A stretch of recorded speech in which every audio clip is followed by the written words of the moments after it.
So ngayong oras na to, wala pong ibang tatawagin, kundi ito po isang mighty man of God na talagang patuloy na ginagamit sa ating iglesia at sa kanyang buhay. Marami na po siyang hawak na J-group. Actually, yung nasa likod ay J-group niya. Akala ko yun ang speaker. Ang gwapo eh. Pambihira. Yung pala, niya, nagre-ready na para sa tuwan-tuwa yung nanay. Alright, so ngayong oras na to, let us all ready to listen to the Word of God. Ngayon pa lamang, thank you Lord, sasabihin mo po sa amin ngayong oras na to, tawagin natin the man of God, one of the JTG pastors, Manila pastors, and I'm proud to call him my son. Let's all welcome Pastor Mark Benin. Palakpakan po natin ng malakas ang Panginoon sa buhay ng ating pastor. Praise the Lord. Salamat po, and again, Happy Mother's Day. At sige po, tayong lahat ay yumuko at pumikit. Manalangin na po tayo. Heavenly Father, we thank you, Lord, for this another Sunday po na ipinagkaloob mo sa amin. Salamat po din sa amin mga mabubuting ina na iyo pong pinagkaloob sa amin. As we celebrate the Mother's Day, Lord, we pray for all the mothers out there, sa lahat po ng mga nakikinig, ng mga nanay. Lord, pagpalain mo po sila at hayaan mo pong ikaw magbigay ng regalo sa kanila. And for those times na yung amin pong mga nanay ay nakakaramdam ng kalungkutan, maaaring nakakaramdam ng sakit karamdaman, Lord, we pray that you will be their comforter. Ikaw po ang magpalakas at magbigay sa kanila ng kagalakan. Thank you, Lord. At maging po sa aming pag-usapan sa tanghali pong ito, pangunahan mo po kami. Let your word speak out to each and every one of us. Hayaan mo po, Panginoon, na mabuksan na aming mga puso at spirito. Itago mo lamang po ko sa iyong likuran. Ikaw po ang manguna sa amin sa hapong ito. In Jesus' name we pray and everybody say, Amen and Amen. Sige po, isang malakas na palakpak sa ating Panginoon.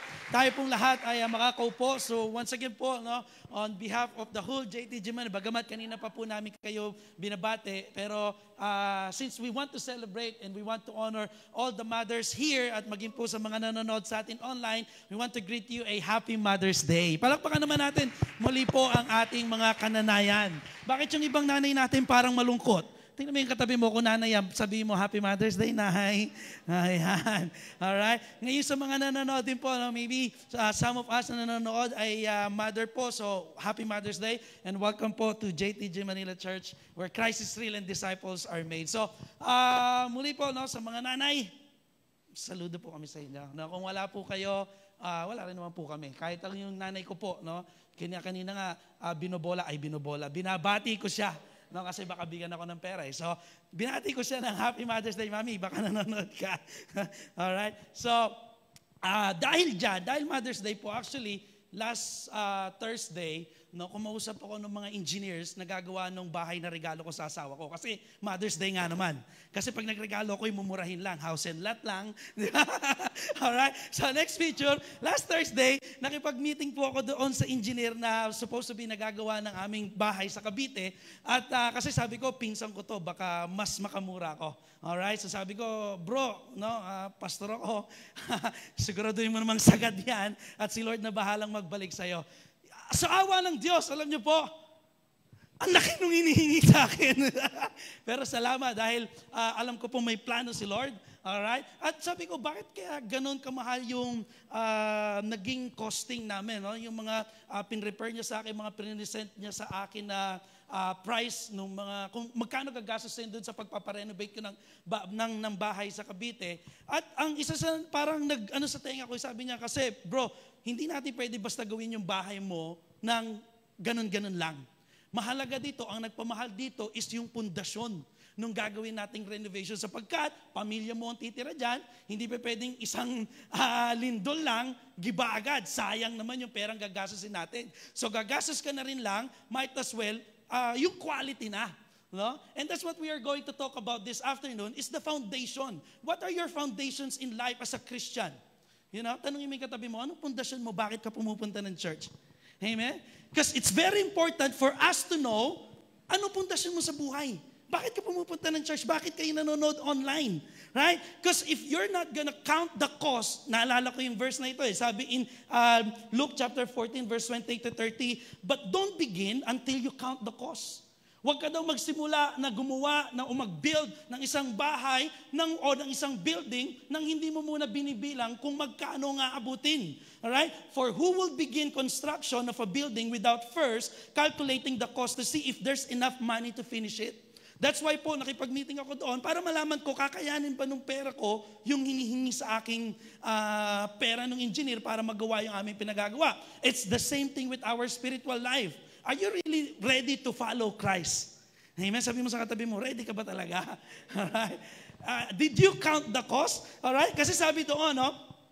Otherwise, kung hindi daw kasya yung pera mo, nagsimula ka, otherwise, you might complete only the foundation before running out of money. Yung hindi mo na natuloy yung ginagawa mo, no? Yung binibuild mo. Alright? At sabi doon, and then everyone would laugh at you. They would say, there's the person who started the building and couldn't afford to finish it.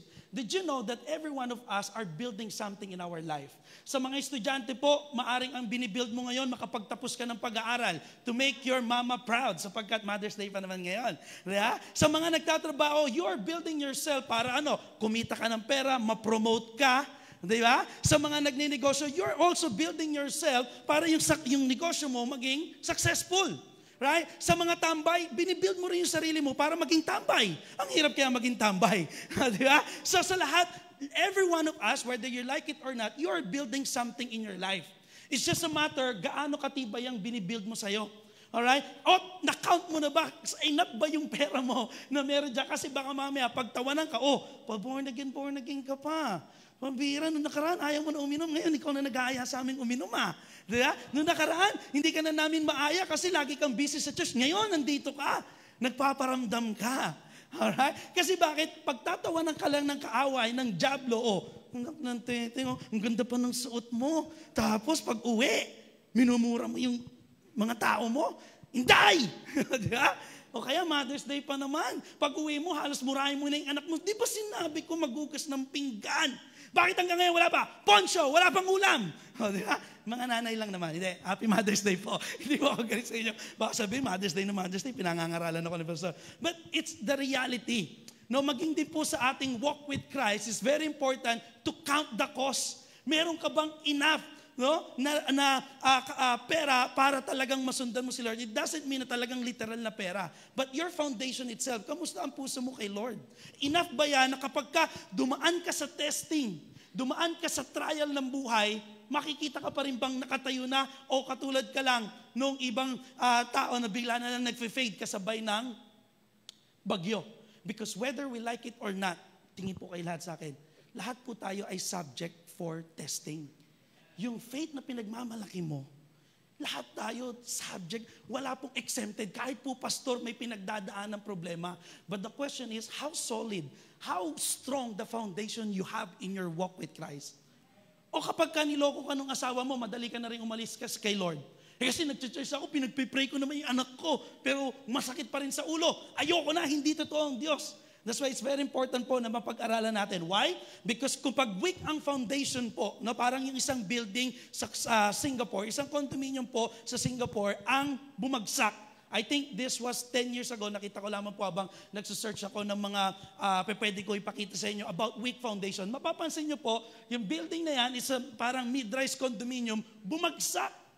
No? Buti na lang po, it's still under construction. That time wala pang tao na nakatira. At to find out, nung pinag-aralan po nila, ang dahilan po nung pagkakabagsak ng building na yan, ng condominium na yan, is a weak foundation. Hindi lang po kasi natin makita, pero pag nakita niyo po yan ng malinaw sa mga online, I believe nakikita nila, napakaliit ng pundasyon ng building, tapos ang taas nung kanyang pagkakagawa. That's why, wala pang bagyo. Imagine na, wala pang bagyo, bumagsak na. Alright? That's why maging katulad po sa atin. No, kapag dumaan ba ang testing sa buhay natin ng problema mo sa asawa mo, problema mo sa negosyo mo, gaano ka kaya katibay? Alright, sabi mo sa katabi mo, matibay ka ba? Alam niyo po ba, no? May sumubok pumigil, mabagsak yung building na yan. No? Unfortunately, hindi niya kinaya kasi sobrang bigat. Next picture, sinubukan niyan pigilin ni Coco Martin. Di sa Cobra, kasi yung sa EDSA nabuhat niya eh. Nakadaan na po kayo ng EDSA. Yung MRT, dala-dala ni Coco Martin. Tsaka yung building sa ano. De, joke lang po, pinapatawa ko lang kayo kasi mamaya malalim pag-usapan natin. So, pinigilan niya, hindi kinaya. But nevertheless, kasi ang ganda po nung sinabi ni Jesus Christ in Luke chapter 6 verse 47 to 49. At ito po yung ating pag-uusapan. I will show you what it's like when someone comes to me, listens to my teaching, and then follows it. It is like a person building a house who digs deep and lays the foundation on a solid rock. Wow. That's why if you are building your foundation in your Christian walk, let's make sure it's built on a solid rock. And that rock is none other than our Lord Jesus Christ. Amen? Palakpakan natin ang ating Panginoon. So that when the flood water rise and break against that house, it stand firm. Okay? Pagka daw dumating yung matinding baha, it will stand firm. And because it is well built. But anyone who hears and doesn't obey is like a person who's building a house right on the ground without a foundation. When the flood sweep down against that house, it will collapse into a heap of ruin. So mapapansin po natin dito sa story na binanggit ni Jesus Christ, ang dalawang klase ng taong nagbibuild ng foundation, ng tahanan, ng bahay. Yung isa daw, nakinig, pero sumunod. Kaya nung dumating ang matinding problema, matinding baha, ano pong nangyari sa bahay? Nanatiling nakatayo. Alright? At yung isa naman, is a foolish man na nakinig din naman. Napapansin niyo po ba, maging dito sa church, lahat naman tayo nakakanirig ng Word of God. Pero not every one of us na i-experience yung pinipreach ni Pastor. Nag-release si Pastor ng blessing, pagagalingin ka. Yung iba gumaling, yung iba hindi. Why? Maybe. Kasi unang-una, wala ka naman sakit para pagalingin. Hindi. Ibig sabihin, pero kung may inaasahan ka, alright? Yung iba nakareceive, ba't ikaw hindi? Because sometimes, baka katulad tayo ng isang foolish man na ang sabi dito, nakinig din naman. Nakinig din pero hindi daw sumunod. Kaya yung foundation niya, yung tahanan niya, which is yung sarili po natin, no, nakatayo lang daw sa isang ground without a foundation. That's why flood swept down against that house. Parehas po tinesting. Napansin niyo yung istorya? Dalawang nagtayo, dalawa ring nakaranas ng ulan, ng bagyo. At sabi doon, yung isa na natili at yung isa ay nag-collapse. And my hope and prayer that after this sermon po, lahat po tayo, whatever circumstances or whatever problem po ang dumating sa atin, ay makita yung ating foundation on a solid rock. Amen? And that is through Jesus Christ. Because sabi ko nga po kanina, lahat naman tayo, tingnan niyo itong picture na to, lahat tayo umaatin ng church. Okay? Lahat nga nag-worship. Huwag kayong magalala, wala yung mukha niyo dyan. No, sa ibang bansa yan, para hindi halata na kayo talaga yan. May ibang nag-worship, may ibang nakaayos ng damit, tulad ko po. No, lagi ko sinusuot yung pamburol ko. Pero, hindi porket nakaayos ka ng damit, hindi porket nasa church ka, it doesn't mean na talagang solid ang foundation mo. Maybe hindi pa lang dumarating sa iyo yung matinding testing. Yung iba nga, active pa sa J-group eh. Next picture. Pero wala rin dito yan. Okay? Sa ibang bansa yan. Kinuha ko lang para hindi nyo mahalatang dinidiretso ko kayo. Tama na yung parinig lang. Alright? Yung iba active talaga naman pagka may sinabi si Pastor, wow, talagang gagawin. Pero at the end of the day, how can we know the difference between this Christian na talagang may solid foundation at itong Kristiyano na to na akala lang niya Christian siya? Mabigat. Because sometimes, it doesn't mean na for the longest time, lumaki ka na sa church. Patotoo ng ating Pastor Glenn, lumaki ka na sa Christian family. But it doesn't mean na totoong born again ka. Sabi mo sa katabi mo, totoo bang born again ka na? Okay? Because again, how will we know the difference between these two types of person, these two types of Christian? Alright? It's simply look at the foundation.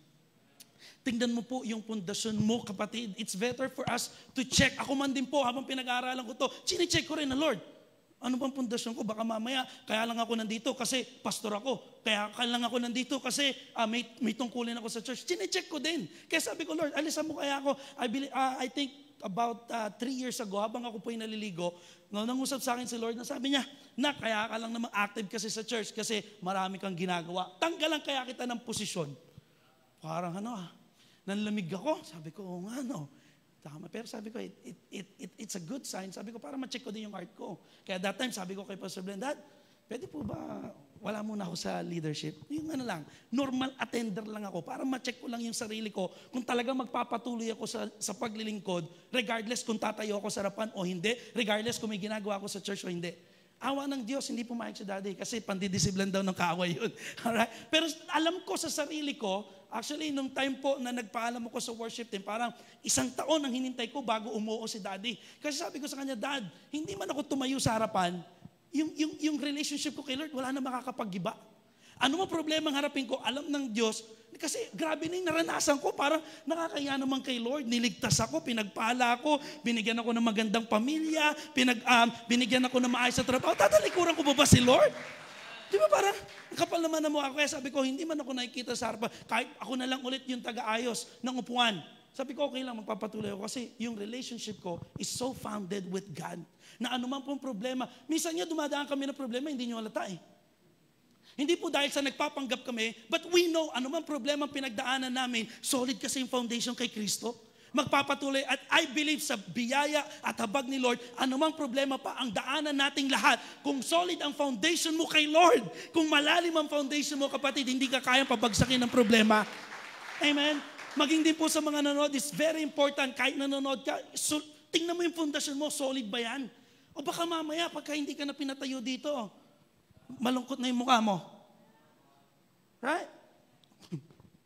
Kapapractice lang, bakit yun agad pinatayo? Ang tagal ko na dito.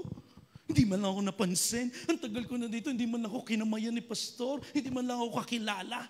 Kasi pag tumingin ka sa tao, that's a wrong foundation. Wala na. Tinanggalan na ako ng ministry. Wala nang kwenta ang buhay ko. Parang ministry ang buhay. Sabi mo sa katabi mo, hindi yun ang totoong foundation. It's just a privilege na gamitin ka ni Lord, pero gamitin ka o hindi, make sure mo yung relationship mo kay Lord ay solid. Amen. Hallelujah. Because you know what? Man's foundation is equal to no foundation.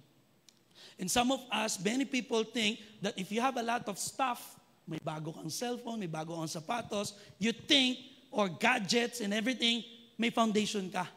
Right? Or some of us, we look at this life in this world na kapag marami akong pera, tingin ko maganda, solid ang pundasyon ko. That's not true. Right? Yes, may nabibigay kahit pa paano sa atin ang pera para mabili mo yung pangangailangan mo, but it's not the foundation of your life. Kasi yung iba, pag walang pera, ramdam mo agad eh. Yung malungkot. Tapos, hindi mo makausap yan. Kasi walang pera eh. parang gunaw na gunaw ang mundo pag walang pera. No? Sabi ko nga po, kami po mga pastor, may pera kami, wala, hindi nyo halata eh. Kasi yun yung natutunan namin sa kaila daddy at mami eh. Yung wala namang pera, pero pag nag-usap kami, magkano ba yan? Bili natin yung 1 million yan? Yan lang! Pero totoo, wala kami. Hindi nyo lang po nahalata kasi we know na ang pera po hindi yung tamang pundasyon ng tao. But many people, maging yung mga hindi po nakakakilala kay Lord, they think na basta marami akong pera, I think, okay ako. That's not true. Etong pandemic nga po, ni-reveal ni Lord na walang kwenta ang pera. Kasi bakit? Yung pandemic, lahat po tayo nakakulong. Hindi ka makalabas, wala kang quarantine pass. No? Ako nakakalabas kasi may doktor akong bayaw. Yun nagagamit. Sumunod, many people, no, especially kapag po hindi pa malalim kay Lord, ang tingin nila, ang paglilingkod o ang pundasyon nila is fame or position. Isang araw, magiging pastor din ako. At lahat ng mga nanlait sa akin, kagantihan ko, pariringgan ko rin sa preaching ko. Diba? Isang araw, tatalaga din ako, kapatid. Kapag ka mali ang pundasyon mo, magugulat ka 10 taong ka na, nakaupo ka pa rin dyan. Diba? Salamat na lang po. Hindi yan ang hinabol namin. Alam niyo po, totoo lang ha, abang sa tagal na po namin nandito sa church, no, una naghahangad kami magpaso, sige, gamitin tayo nila, kasi yan ang pinopropesya. Noong 2019, nung 4 po kaming kinausap, no?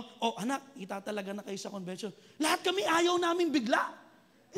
Parang sa isip-isip namin, di ba nung nakaraan, parang mga 7 taon, yun ang pangarap natin magpastor. Nung itatalaga na kami, puro namin ayaw. Naku, Dad, parang hindi pa po yata kami ready. Hindi, ready ka na. Hindi, Dad, kasi ganito. Hindi, itatalaga kayo. Wala na kayong magagawa.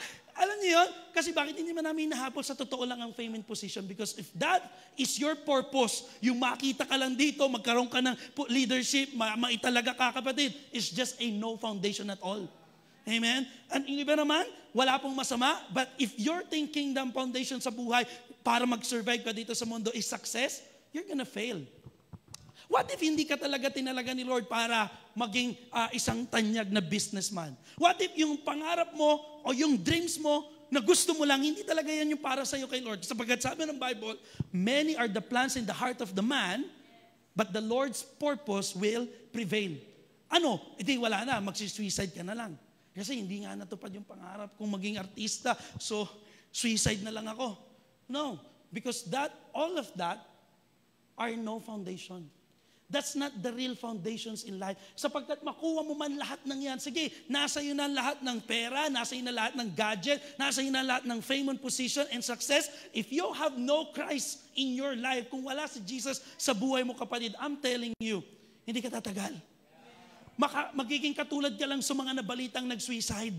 Baka katulad ka lang ng mga rise and fall sapagkat wala ka totoong foundation. Kaya sabi ni 1 Timothy chapter 6 verse 17, teach those who are rich in this world not to be proud and not to put their trust in money or not to trust in their money which is so uncertain. Tingnan mo yung katabi mo, sabi mo huwag kang magtiwala sa pera mo. Sabihin mo sa kanya, wala naman akong pera, so wala akong pagkakatiwala. Joke lang. No? Lahat tayo kasi pinagpala ni Lord eh. Di ba? May kanya-kanya at ang hindi po basihan ng pagpapala. Pero ang pinapaliwanag dito, huwag kang magtiwala at maging mayabang kung ano man ang meron ka. Because that is so uncertain. Eh, may katulad nga po na nangyari sa pandemic, di ba? Walang mayaman, mahirap, lahat nakakulong. At ang nakakalungkot, lahat po tayo pwedeng tamaan ng COVID. Eh, anong palaban mo? Wala. Kaya sabi ni Pablo kay Timoteo, wag daw po nating hangarin o wag tayong magtiwala sa pera dahil yan ay uncertain. Kanino po tayo dapat magtiwala? Walang iba kundi po sa ating Panginoong Hesus. Palakpakan natin ang ating Diyos. Amen. Now, how to build right or strong foundation? Gusto niyo po malaman, how can we really build a strong foundation na tipong kahit wala kang pera, tuloy ka lang kay Lord? Yung tipong kahit niloko ka na ng asawa mo, ang hirap patawarin, tuloy ka pa rin kay Lord. Yung tipong yung anak mo, nagkaroon na ng sakit karamdaman, kahit anong panalangin mo, hindi gumagaling, tuloy pa rin.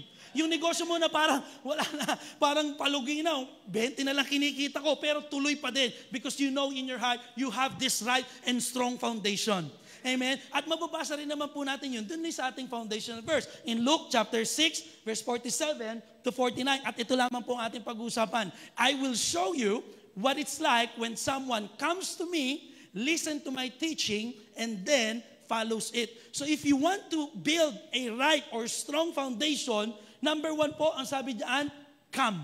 Sabi mo sa katabi mo, come to Jesus. Amen? Kaya sabi rito, next picture, I will show you what it's like when someone comes to me. At ano yung binasa natin kanina? Kapag ka daw lumalapit ka kay Jesus, yung foundation mo very strong sapagkat you are on a solid rock. At kahit anong problema, anong baha, anong storm ang dumating sa buhay mo, mananatiling nakatayo. Right? Because sometimes, most of us, kanina tayo madalas lumalapit? Mayor! May ayuda na. Naalala ko yung challenge ng ating kapatid. Sometimes, kesa lumapit ka kay Jesus, mas lumalapit ka sa asawa mo. And I'm telling you, kahit po sa asawa mo, wag mong ibase ang pundasyon mo sa kanya. Kasi tao lang din yan. It will fail. Eh paano pag nakita mo yung asawa mo nag-fail sa buhay? Wala ka na din. Maging sa mga pastor po sa amin, wag niyo pong ibase yung pundasyon ninyo sa amin. Kasi paano pag nakita niyo po kami nagkamali, hindi mo po kami perfecto, wala na, tali ko rin na to, naku, peki at church na yan. Hindi. Kay Jesus tayo lumapit. Alright? Just come to Jesus. Sapagkat siya lang po ang kailangan natin. Yung hinahanap mo sa mundo, yung hinahanap natin sa mundo, nakala mo yun ang magpapaka-satisfy sa'yo? No. It's only through Jesus Christ. Sabi mo sa katabi mo, lapit tayo kay Jesus. Amen. Because again, it doesn't mean na lagi ka nandito. It doesn't mean na lagi ka nangangaral. Kahit ako po, kahit lagi akong mangaral sa inyo, kung ako hindi totoong lulapit kay Jesus, kasi ang dali magsalita ng yung persuasive words, ang dali ko kayong bulahin. Di ba? Pero kung hindi po tunay ang aking pundasyon, walang kwenta po itong ginagawa nating lahat. Pero salamat sapagkat it's only through Jesus Christ. Siya lamang po ang kailangan natin sa ating buhay. Kaya naman kapatid, just come to Jesus. I don't know, maybe some of us, nahihirapan kang lumapit because you have Para kang may daladalang bato ng punong-puno ng yung pasan-pasan mo ng daigdig. Di ba? Problema sa trabaho, problema sa pamilya, problema sa bill sa 30. Ako kasi bill sa 15 ako eh. So ang 15 bayaran ko. Di ba? Punong-puno ng bad habits, ng problema, nape-pressure ka and sometimes nahihirapan kang lumapit kay Lord sapagkat bigat ka na sa buhay mo, hindi mo na alam kanino lalapit.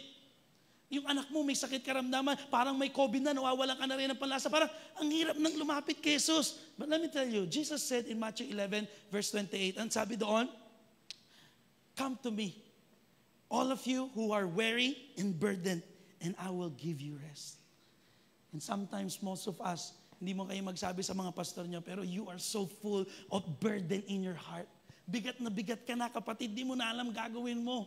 Kasi tinry mo naman maglingkod kay Lord eh. Tinry mo naman mag-pray, mag-devotion, mag-fasting, pero yung nangyayari parang ang bigat pa rin.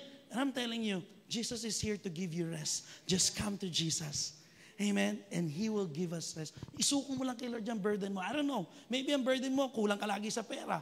Burden mo lagi, lagi kayong hindi magkaayos mag-asawa. Diba? Si Missy, selos ng selos. Si Mr. naman, heart ng heart. I don't know. Hindi ko alam. But nevertheless, maybe pati sa trabaho mo, may problema ka na din. Sa negosyo mo, may problema. Just come to Jesus. Ang kailangan mo lang kapahingahan ni Lord. Yung mga estudyante naman, stress na stress ka. Ako, yung deadline, yung module, hindi ko patapos. Hindi pa nasasagutan ni Mama. Si Mama pala yung, "Mama, Happy Mother's Day ulit." Kasi alam ko, kayo sumasagot ng module. Kaya si Mama, hindi niya naman burden. Hindi naman niya burden nag-aaral ulit dahil tayo makukulit na estudyante. So again, just come to Jesus. Do you need the place of safety? Sino po dito totoo lang nangangailangan ka ng place of safety sa buhay mo? Yung tipong, yung secured ka na, Lord, ano mang mangyari, I know I'm gonna stand firm. You know what? In Psalms, kalimutan ko lang po. Proverbs chapter 18 verse 10, sabi dito, "The name of the Lord is a strong tower. The righteous man runs into it and is safe." So mga kapatid, before ka lumapit sa asawa mo, before ka lumapit sa biyenan mo, kung makakalapit ka man, before ka lumapit kay mayor, kay barangay, you know what? Just run into the name of the Lord. Just come to Jesus because He is a strong tower. And everyone who runs to Jesus is safe. Wow! It's only through Jesus Christ para mo mararamdaman yung totoong kaligtasan, yung totoong safety and security ng buhay. Kaya purba mo, hinanap mo yung safety sa iba't ibang lalaki, kaya boyfriend dito, boyfriend doon, girlfriend dito, girlfriend doon. Hinanap mo yung safety sa pera, kaya kahit manggulang ka na, mandaya ka na, magkapera lang, nasatisfy ka ba? Did you feel safe? Of course not. Tama? It's only doon lang sa pangalan ni Jesus. Kaya sabi doon, "The name of the Lord is strong tower." At doon lang po tayo makakatagpo ng safety sa ating buhay. Kanino ka tumatakbo ngayon? Tanong mo katabi mo, kanino ka lumalapit? Yan, ang gandang tanong, di ba? Kayong sa mga nanonood, tawa kayo ng tawa. I-type mo, kanino ka lumalapit? Alright? Kaya sabi nung John chapter 6 verse 37, "All that the Father gives me will come to me.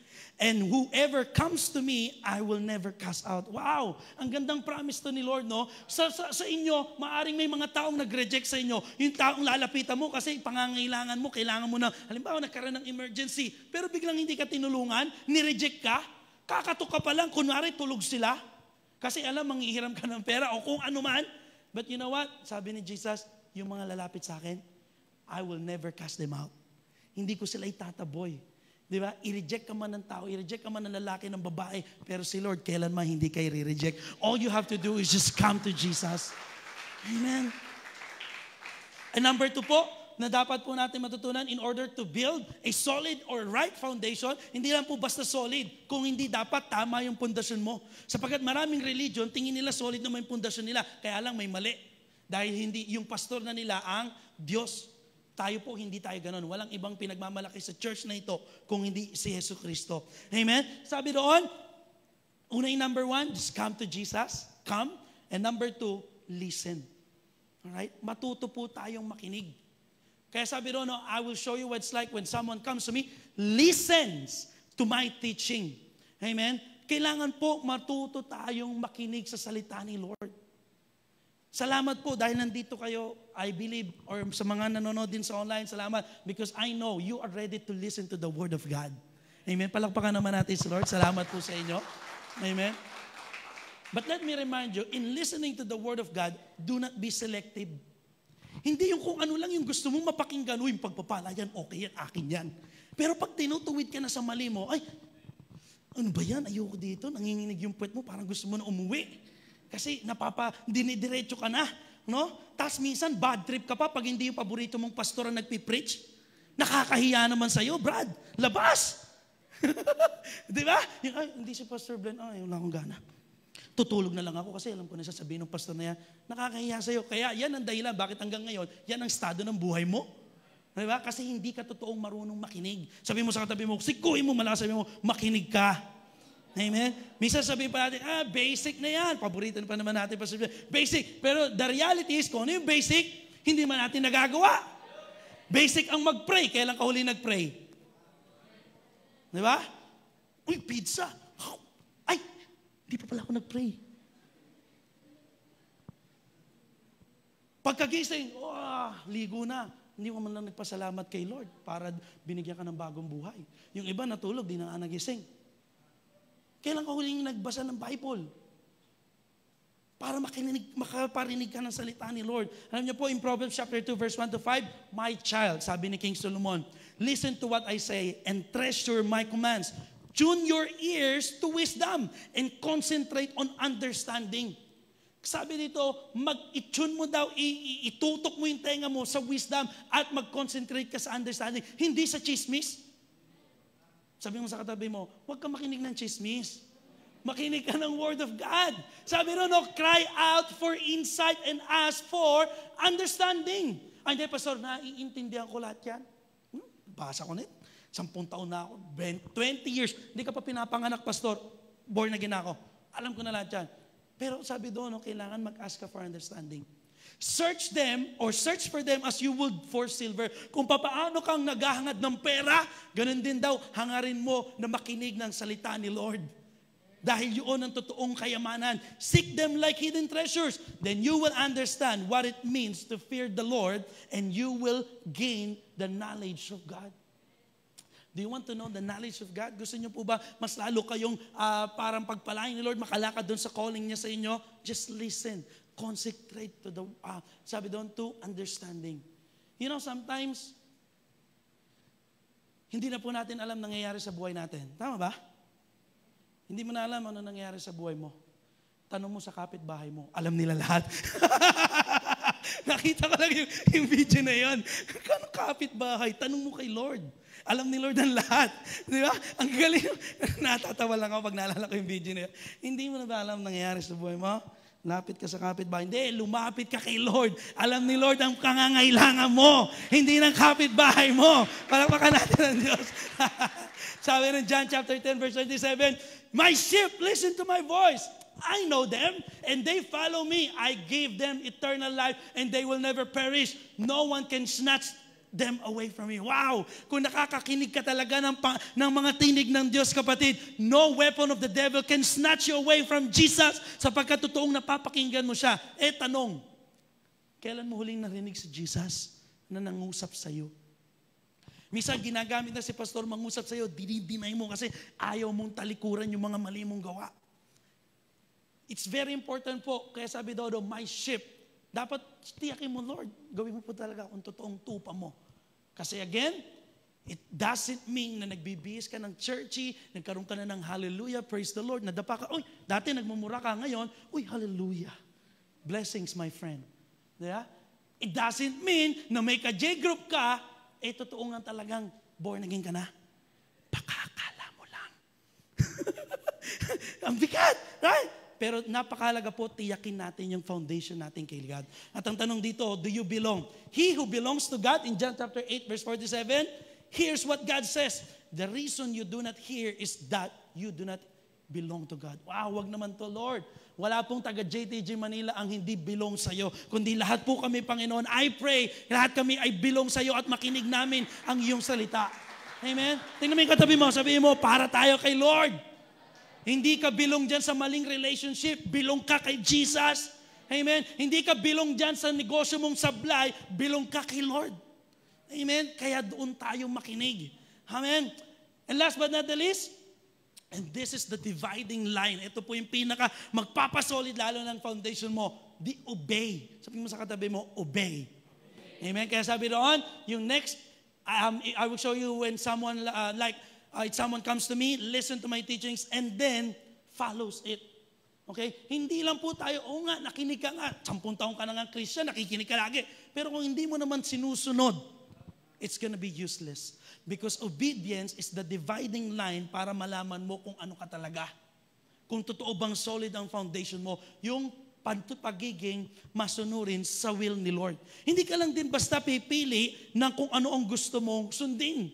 Kahit sometimes hindi mo naiintindihan bakit pinapagawa sa ni Lord mag-aral ngayon, bakit pinapatigil ka ng Diyos, itigil yung Mobile Legends mo. Napupuyat ka, kaka-Mobile Legend. Pagdating ng pag-aral, Lazada! Ano ba yun? Kasi may narinig akong ganun eh. Diba? O kaya kung ano-ano pinagagawa mo. Diba? Kailangan matuto tayong sumunod. Next picture, because again, obedience makes a huge difference. Dito po nasusukat kung totoong solid ang foundation mo. Kung ikaw ba ay totoong listener lang, or you are a real follower of Christ. Because listener and follower is a huge difference. Okay? Sumunod, dito sa pagiging masunurin mo kay Lord, it will show you if you are really a goat or a sheep. Tingnan mo yung katabi mo.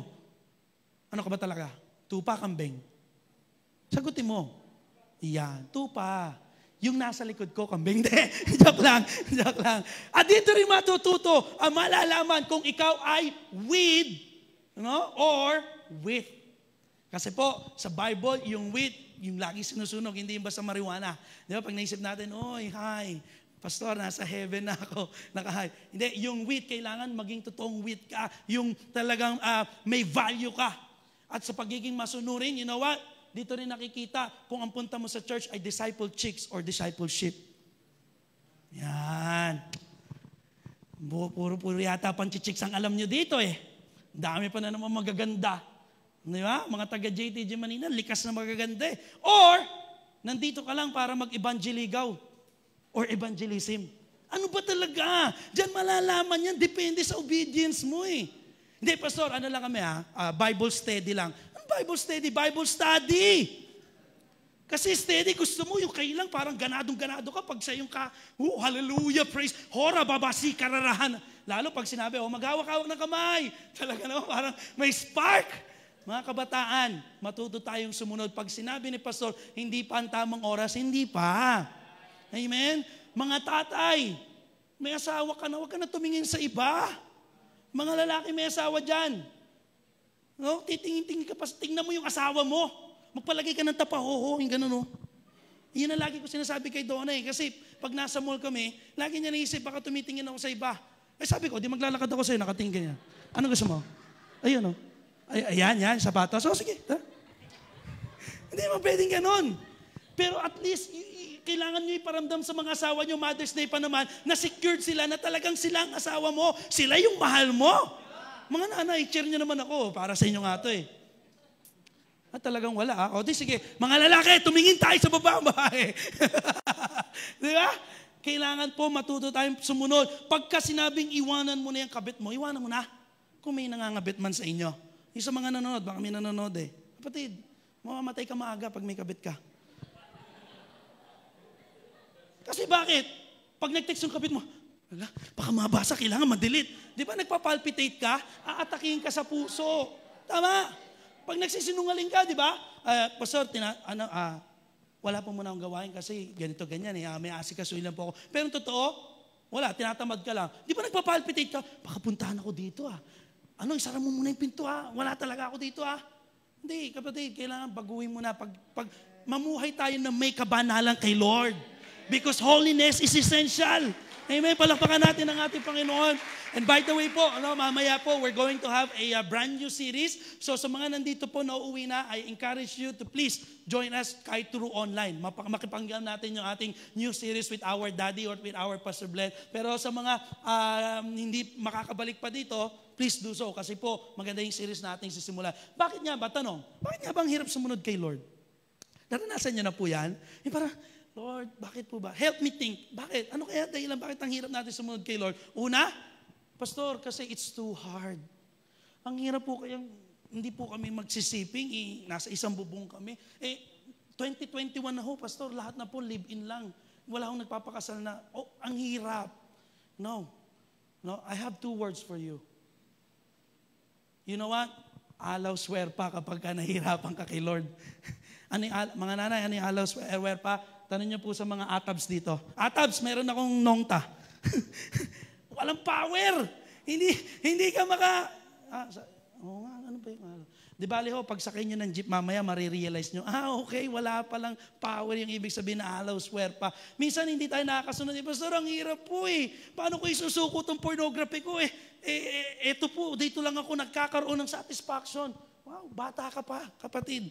May nilaan si Lord para sa'yo. Huwag kang ma-hook dyan sa pornography. Huwag kang ma-hook dyan sa mga maling games na pinaglalaro mo. Amen?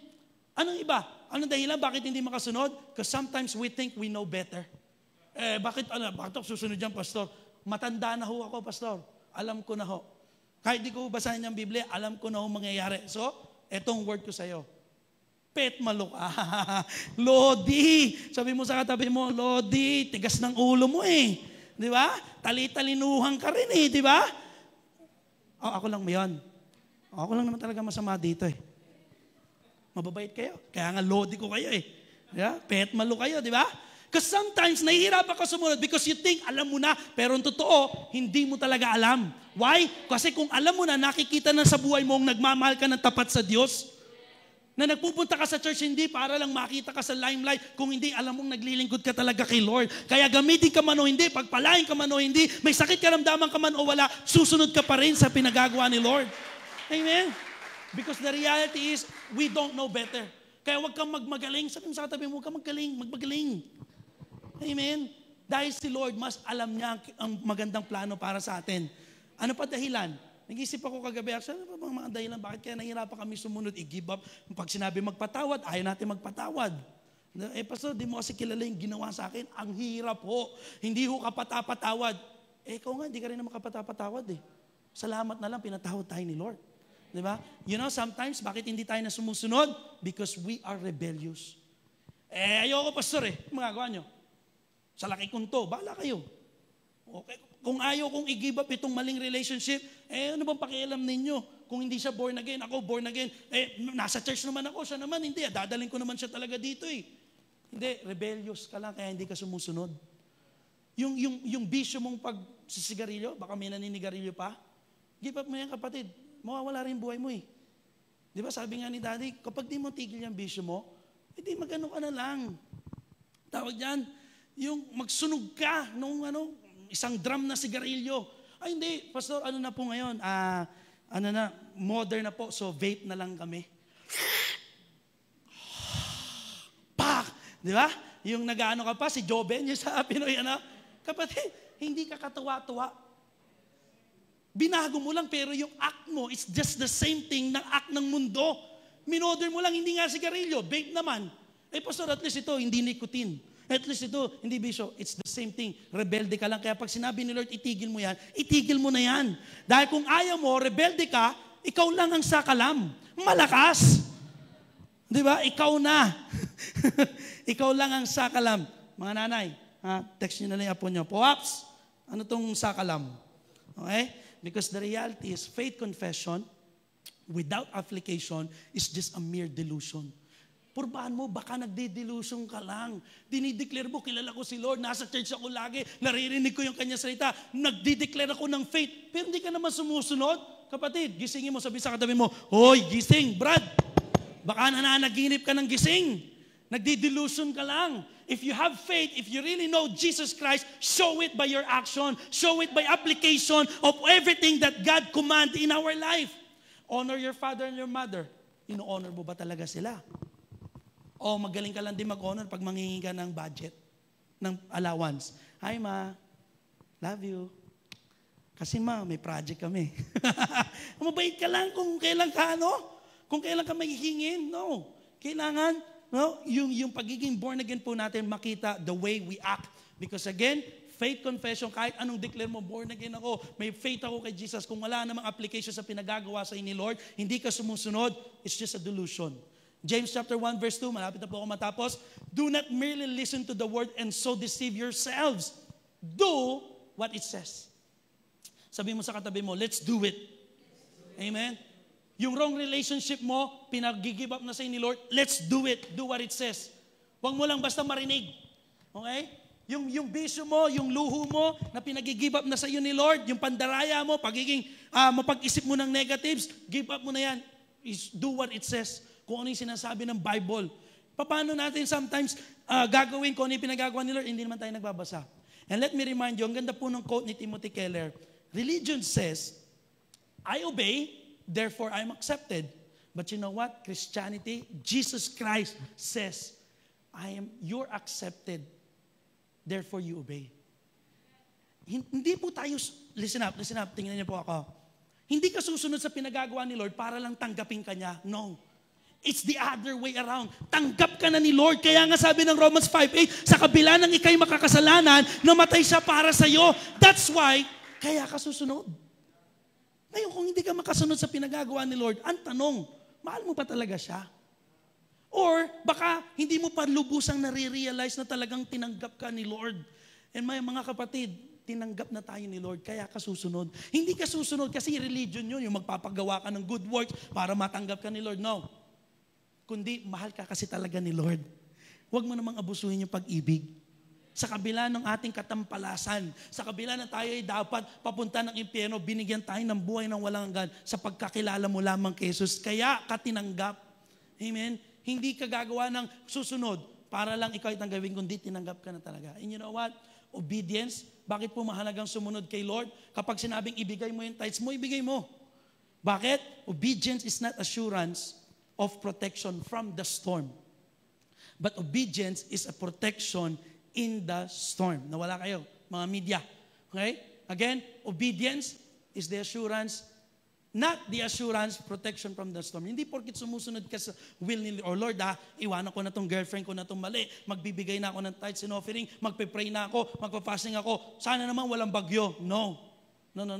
Dadaanan ka pa rin ng bagyo. Pero ang sabi rito, ang pagsunod mo kay Lord is protection in the storm. Dumaan ka man ng matinding problema, kapatid, kasama mo si Jesus at may proteksyon ka. Amen? Magkandalugi-lugi man yan negosyo mo, loko-lokohin ka man paulit-ulit ng kinakasama mo, kapatid, ang protection mo, kasama mo si Jesus dun sa storm. Hindi dahil, ay sumunod ako Lord, bakit dumadanas pa rin ako ng problema? No, walang ganun. Ang pagiging Kristiyano po natin, di sana nung na-born again ka, pumunta ka na ng langit kung ayaw mo na tumanggap ng problema. Hindi, di ba?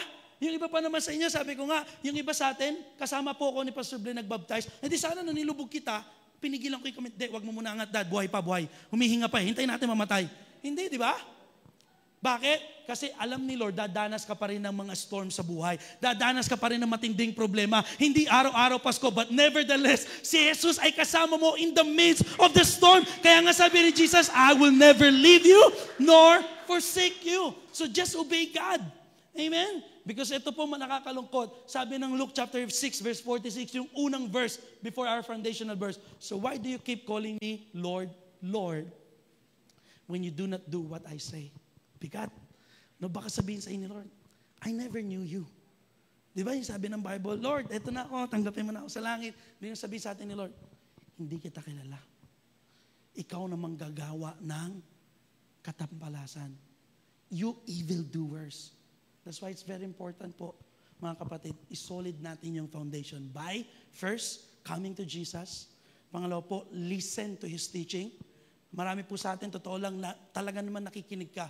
But the problem is, the dividing line is we are having a hard time to obey it. But nevertheless, mahirap man, hindi mo man naiintindihan ngayon, kapatid, pero pag may pinagawa sa iyo si Lord, sunod lang. Ilaban mo lang sa panalangin. Ilaban mo lang sa pananampalataya. Lord, magbabago din po itong sitwasyon namin. Lord, itong business ko, pagpapalain mo din. Lord, sa trabaho ko, parang wala nang nangyayari sa akin. But I know, dito sa gitnang ito, kasama kita. At i-bless mo ko. Yung pag-aaral ko, ano pa, Lord, makakapagtapos ba ako? Parang hindi ko na alam saan nakukuha ng pambayad ng tuition. But nevertheless, just keep the faith to God. Si Jesus ang foundation mo. And you know what, church? I know following Jesus is costly, but it's worthy. Let me encourage you. Following Jesus is costly, but it's worthy. Why? You know what? The moment po na sinunod ko si Jesus, yes, it's costly. Why? Tinalikuran ko po yung dati kong buhay sa habag at biyaya ni Lord. Hindi dahil ginusto ko yun kundi kasi sinamahan ako ng kapangyarihan ni Lord. Pero ano pong naging benepisyo? Ako din naman po ang pinagpala. Ako naman ang umayos ang pamilya. Ako naman ngayon ang ginagamit ni Lord. It's just the same thing with you. Kung may pinapag-give up si Lord sa iyong kayabangan mo, i-give up mo. I know it's costly, but it's gonna be worthy. Sapagkat darating ang panahon, ikaw iaangat ka ni Lord. Amen? Kesa tutulog-tulog ka sa kangkungan, sabihin mo, Lord, whatever happened to me, I'm gonna follow you. I know, ang hirap i-give up nito kasi bata pa lang ako, eto na talaga Bago pa kami pumunta ng church, eto na yung relationship. Eto na talaga ugali ko. But if you're willing to give that up, I'm gonna tell you, it's gonna be worthy. Ikaw ang pagpapalain. Ikaw ang iaangat. Ikaw ang aayos ang buhay. Hindi naman si pastor. Nung sumunod ako kay Lord, hindi naman sila Pastor Blaine ang umayos ang buhay Kasi matagal nang ayos ang buhay nila. Sinishare nga nila para tayo lalo rin umayos Ako din po yung nakinabang. And it's gonna be worthy every time that you choose to follow Jesus. Amen? Yung pagiging mahalay mo, kapag give up mo yan, it's gonna be worth it to choose and follow Jesus. Because Jesus is the great or the strongest foundation that we can ever have in our life. Palakpakan natin ang ating Panginoon. And let's stand in our feet. Tayo pong lahat ay tumayo. Wow. Wow, thank you Lord for the message. So let me ask you again. How's your foundation? Bakit po tayo nagpupunta ng church? Sa mga online po, bakit po kayo nanonood? You know what? I believe, mas concerned si Lord, hindi po dahil sa basta gumagawa lang tayo na mabuti. Yes, that's good that you pray. That's good that you're fasting. Kasi po, on May 24 to 29, we encourage you po to join us in our a week of prayer and fasting. Yeah, that's good. That's good na gumagawa ka na mabuti, tumutulong ka sa mahirap, yung mga nakikita mo na kalsada, pinapakain mo. But I believe Jesus is more concerned, why are you doing that? Why? Can you ask yourself, Lord, bakit ba ako nandito?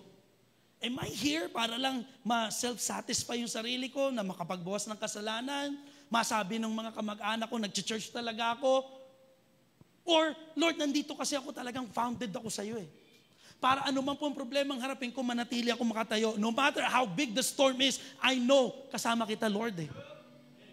My hope and prayer, mga kapatid, sa church po natin, you know, every one of us, lahat po tayo, we need to pursue holiness. And I know, I get it, hindi po madali. But I'm telling you, it's gonna be worthy. Worthing paglingkuran si Lord. Worthing sumunod sa kabanalan niya. Worthing iayos yung buhay mo, kapatid. Hindi si Lord ang magbebenepisyo, tayo din.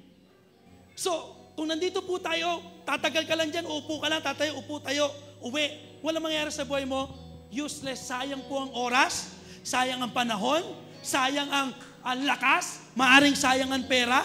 Tama? Kaya nandito na rin lamang tayo, magpaayos na tayo kay Lord. So, how's your foundation? Tayong lahat ay yumuko. And let's check ourselves. Kamustahin natin yung sarili natin. Lord, kamusta po ang pundasyon ko sa'yo?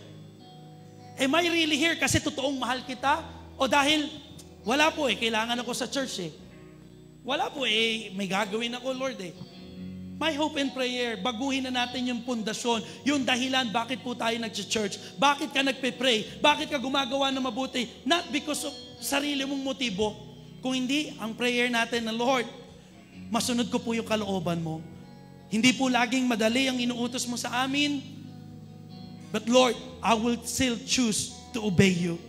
I will still choose to come to you. I know because of the circumstances na nangyayari sa mundo, na napipigilan ako lumapit sa iyo, nadideceive na ako yung sarili ko, parang hindi ko kaya.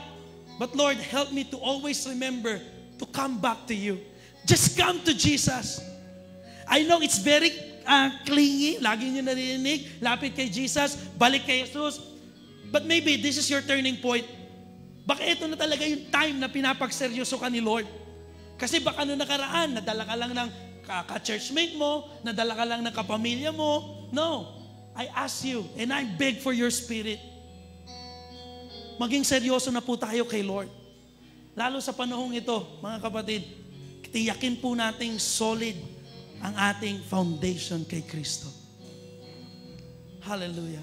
Come on, let's continue to pray. Just talk to God. Ask the Lord and search your heart. How is your foundation?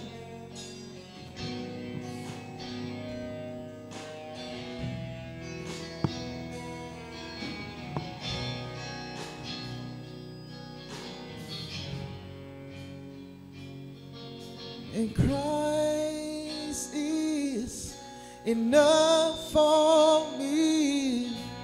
Christ is enough for me. Everything I need is in you. Everything I need in Christ is enough for me. Christ is enough for me. Everything I need is in you. Yes, Lord. Everything I need. You are enough, Lord. You are all that we need. And some of us here, listen up. Maybe kinakausap ka na ni Lord na i-give up na talaga yung maling gawa na yan. Maybe God is just simply asking you, anak, just come to me. Huwag kang magtiwala sa sarili mong knowledge. Huwag kang magtiwala sa sarili mong diskarte. Huwag kang magtiwala sa sarili mong kayamanan kung meron man. Just come to Jesus. Just put your trust in Jesus. Just keep listening to what He is saying to you. Patuloy po tayong makinig sa salita ni Lord, magbasa ng Kanyang salita, panghawakan ng Kanyang pangako, and last but not the least, sumunod po sa pinagagawa ni Lord. Because again, I know following Jesus is costly, but it's worthy. It's the same thing. Ang pag-ibig sa atin ni Lord ay costly sapagkat binigay niya yung bugtong na anak niya para sa atin. Wow! Wow! You don't deserve it, but because of His grace and mercy, God gave His Son for you and for me. So this is not the time para mag-turn back ka pa sa dati mong buhay. Para hamunin mo pa si Lord. Hindi na, Lord, babalik na lang ako sa dating buhay. No. This is the time mas lalo tayong lumapit kay Lord. And if that's you this afternoon, kung alam mo sa sarili mo, Lord, this is Him. This is it, Lord. Gusto na talaga kitang tanggapin sa aking buhay. Susunod ako sa pinagagawa mo. At gusto ko po talagang makinig sa'yo. And if that's you, God is convicting you right now. Huwag ka na tumingin sa kanan katabi mo. Just simply raise up your hands and I'm gonna pray for you. Maybe some of us, nalulung ka na ulit sa addiction mo. Nalulung ka na ulit sa pornography. Nalulung ka na ulit sa pagiging mukhang pera, sa pandaraya. And I want to pray for you. Lord, you see these hands. Nakataas pong aming kamay, buong pusong nagpapakumbaba sa iyo, Panginoon. Lord, maaring naging mali ang pundasyon namin sa aming pagpunta sa church, sa aming pakikipag-relationship sa iyo. And we ask you to cleanse us, Lord. Alisin mo po yung aming kayabangan, alisin mo po yung pagtitiwala namin sa aming sarili, alisin mo po, Panginoon, yung kawalan namin ng pananampalataya, and help us, Lord, to come to you. Help us to listen to you and follow you and obey your commandment in our life. So that when the storms came down, Lord, when the storms are going to come down, alam namin mananatili kami nakatayo because you are our rock.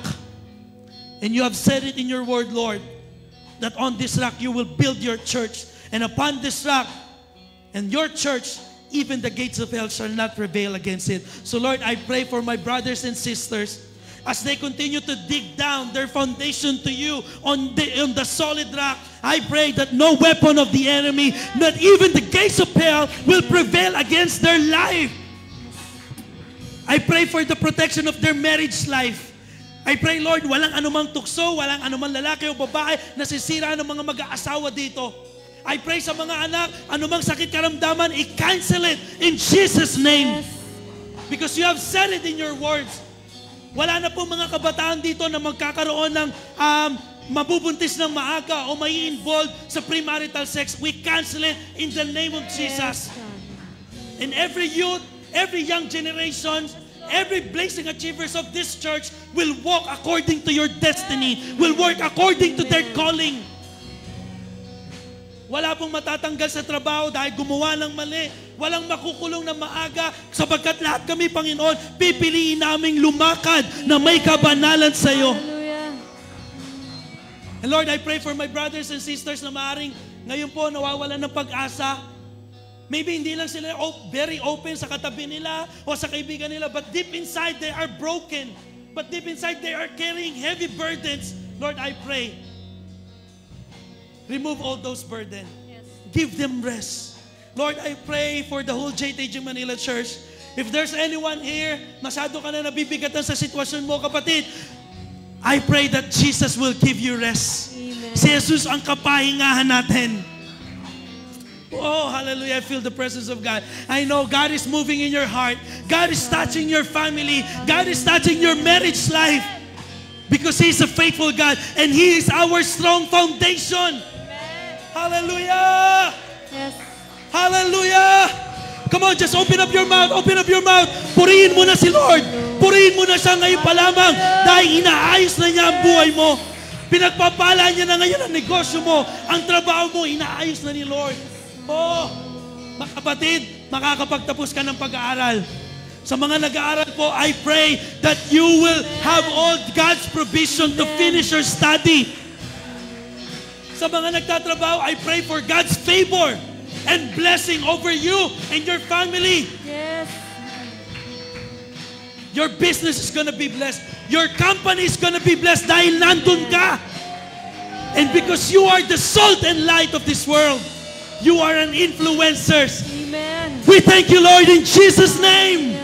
Come on, open up your mouth. Can we praise the Lord? Hallelujah. Yes. Yes. You are enough, Lord. Everything I need is in you. Everything I need. Come on, Christ is enough. Christ is enough for me. Christ is enough for me. Everything I need is in you. Everything I need. Can we sing this? Say, I have decided to follow Jesus. I have decided. Yes, come on, declare it with your mouth. Follow Jesus. I'm gonna follow you, Lord. No turning back. At hindi na po ako babalik sa dati kong buhay. No turning back. Yes! Come on, declare I it! have decided. Yes! To follow Jesus. There's no turning back. Turning back. No turn. Come on! Back. Let's follow Jesus! Decided To follow. And the enemy can tell me back. turning back. Yes! No turning back. I have decided. Follow Jesus. No turning back. No. The cross before me. Back. The cross before me. The world behind me. No turning back. No turning back. The cross before me. The world behind me. No turning back. No turning back. And let's end this with this prayer. Pwede po ba awitin natin muling, Lord, I will follow you. I have decided to follow you. And let's end this with that kind of prayer. I have decided To follow Jesus. no turning back. No turning back. I have decided To follow Jesus. no turning back. No turning back. No turning back. No, sir. Say it within yourself. Say, no turning back. No turning back. No, sir. Back. Come on, palakpakan natin ang ating Panginoon. We're not gonna turn back, Lord. The cross is before us and the world is behind us. And we're gonna follow you all the days of our life. In Jesus' name. Amen and amen and amen. Tayo pong lahat ay makakaupo sa presensya natin, Panginoon.